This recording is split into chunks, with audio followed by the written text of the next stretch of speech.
Welcome to my channel. கதை சிங்கமும் சின்ன கோழியும். ஒரு விரிவான கதை சிறிய குழந்தைகளுக்கு புத்திசாலித்தனமாக சிந்திக்க உதவும். ஒரு பெரிய காட்டில் ஒரு சிங்கம் வசித்து வந்தது. அது மிகவும் வலிமை மிக்கதாகவும் மற்ற விலங்குகளை பயமுறுத்துபவராகவும் இருந்தது. காட்டில் இருக்கும் அனைத்து விலங்குகளும் அதை பார்த்தாலே திகைத்துவிடும். அந்த சிங்கம் தினமும் வேட்டையாடி உணவு உண்ணும். ஆனால் ஒரு நாள் அது எதையும் பிடிக்க முடியாமல் மிகவும் பசித்து போயிற்று. இன்று என்ன செய்வேன்? உணவில்லாமல் என் உடல் பலவீனமாகி வருகிறது என்று சிங்கம் கவலையோடு நினைத்தது. சிங்கம் சுற்றி உணவை கண்டுபிடிக்க தொடங்கியது. சிறு மிருகங்களை பார்த்தாலும் அவையெல்லாம் ஓடி போய்விட்டன. பசியால் மிகவும் சோர்வடைந்த சிங்கம் ஒரு மரத்தின் அருகில் அமர்ந்தது. அதற்குள் அருகிலேயே ஒரு சின்ன கோழி புல்லை தின்று கொண்டிருந்தது.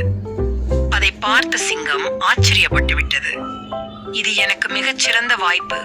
இது என்னை முற்றிலும் திருப்திப்படுத்தாது, ஆனால் என் பசியை சமாளிக்கலாம் என்று நினைத்து உடனே கோழியை பிடிக்க முயன்றது. சிங்கம் பாய்ந்து வருவதை பார்த்த சின்ன கோழி பயந்து போனது. ஆனால் அது தன்னுடைய அறிவுத்திறனை பயன்படுத்த வேண்டிய நேரம் வந்துவிட்டது என்று புரிந்து கொண்டது.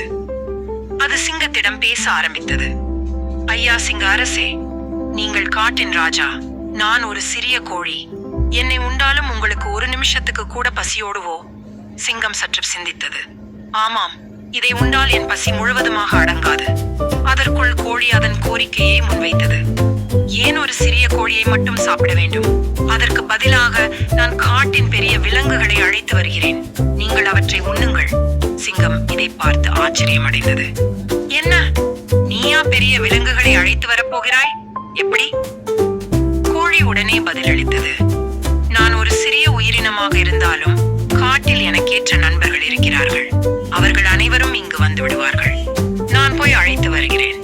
நீங்கள் கொஞ்சம் பொறுங்கள். சிங்கம் இந்த யோசனையை நம்பியது. சரி, நீ சொன்னபடி செய்தால் எனக்கு இன்று பெரிய விருந்தாக இருக்கும் என்று கோழியை அனுப்பியது. அந்த கோழி வேகமாக ஓடி ஓடி காட்டில் மறைந்து விட்டது. சிங்கம் பொறுமையாக காத்திருந்தது. 1 மணி நேரம் ஆகிவிட்டது, 2 மணி நேரம் ஆகிவிட்டது. ஆனால் கோழி திரும்பி வரவே இல்லை. அப்போதுதான் சிங்கம் புரிந்து கொண்டது.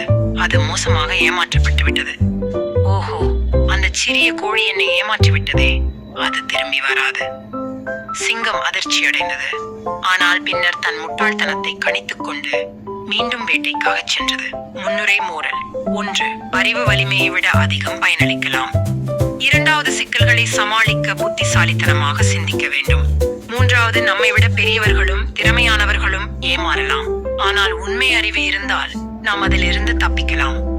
ஸ்டோரி பிடிச்ச லைக் பண்ணுங்க, ஷேர் பண்ணுங்க, சப்ஸ்கிரைப் பண்ணுங்க, காமெண்ட் பண்ணுங்க. Thank you friends.